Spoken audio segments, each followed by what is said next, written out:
What's going on, everybody? In this week's lesson, we are going to talk about why your strumming is probably a little subpar and what we can do to improve our rhythm, our strumming, and our internal clock. Okay? So, first, we're going to do a very common, almost cliche type of rhythm that focuses on tying over beats or musical ties. And then we're going to also jump over to 7/8 and really drive home the down upbeat thing going on there. Okay? So before we get in, I am in standard tuning.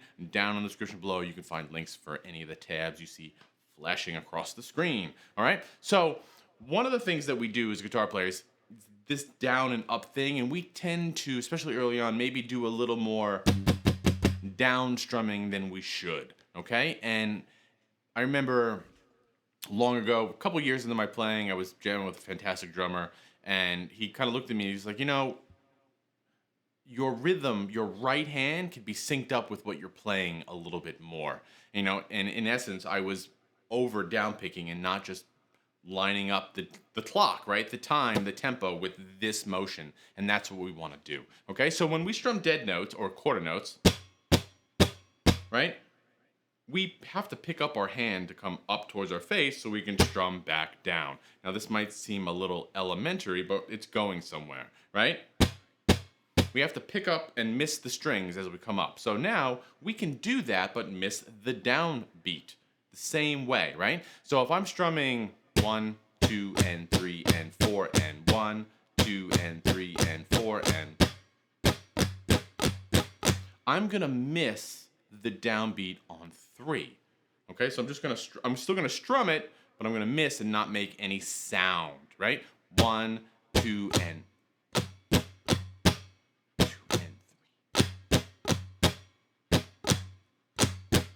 Okay, but now my hand is still strumming down and up. And if I put a chord to that,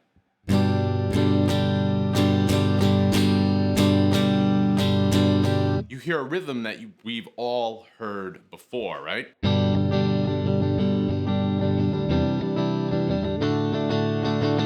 Right? Yeah, we've all played that before. It's awesome. So now let's just kind of expand on that idea and keep the ties going a little extra just to put a little more emphasis on it. And the chord we're going to be using is a bar chord, everybody's nemesis, except we're not going to bar. We're going to make it really easy. We're just going to play the 2 high strings open. And you get a really nice chord. And if we do that on 5th position, 3rd position, and 1st position, well, we get 3 really nice chords, right? So let's do this.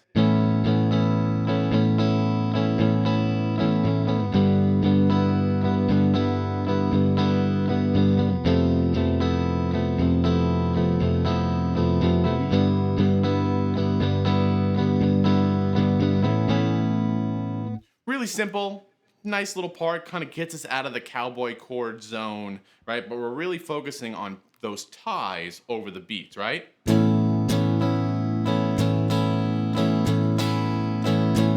And really focusing on keeping this going, right? So it's 1, 2, and right? And we're gonna tie right there, and then essentially we're doing 3 eighth notes in a row. 1,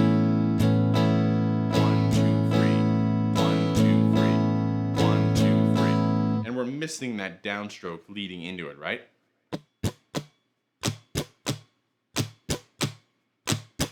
And really kind of puts that right hand to work in a very, I don't want to say simple, but, straightforward kind of way.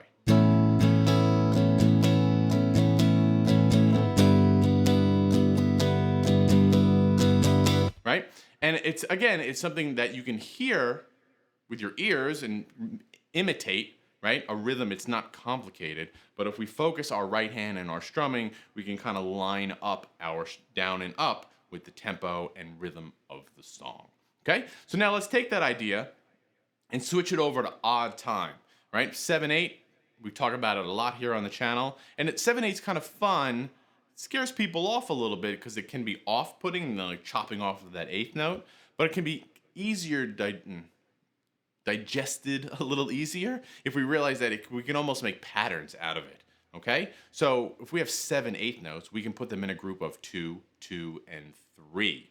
Right? 1, 2, 1, 2, 1, 2, 3, 1, 2, 1, 2, 1, 2, 3, and those notes become our pattern of 7. And 7 being an odd number, we have to be careful with what happens here, right? 1, 2, 1, 2, 1, 2, 3. So my next group of 7 starts on an upbeat. 1, 2, 1, 2, 1, 2, 3. 1, 2, 1, 2, 1, 2, 3.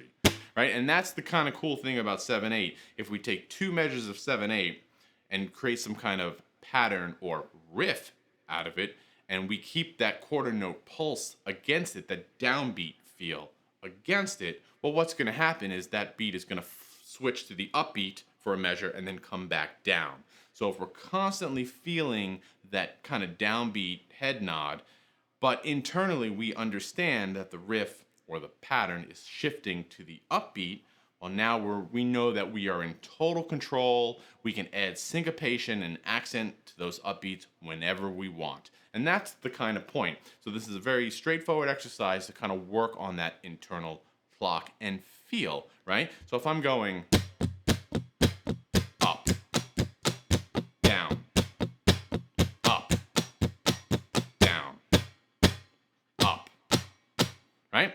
We can add that into our patterns and our riffs and our playing, really driving home that down, upbeat kind of feel. So here's a quick little funky kind of thing that we can work on the strumming, juxtaposition to these simple bar chords we did before. Let's look at these. Right? 6, 7, 7, 7, and then 9, 9, 9, 10, all on the first 3 strings. Okay? And we're gonna go. Right, there's our group of 7. And I'm just playing the chord ones and dead notes. 1, 2, 1, 2, 1, 2, 3. Okay? And now I could just keep repeating that, but I like chords. We're gonna add a little bit more. So we're gonna play this fancy G major 7 chord. 10, 12, 12, 12. And then bar all 10. And then octaves on the 12 of the high string, 10 of the high string, 10 of the B string. And we're just, like I said, we're gonna play octaves. So our first finger is gonna play 9, 7, 7. Simple octave shapes. I don't know why I'm explaining it like that.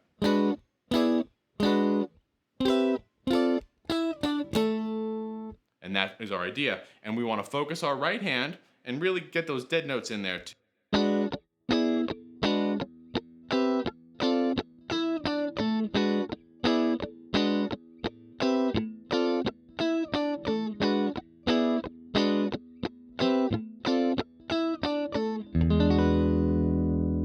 And there you go. And then obviously, you can take that as...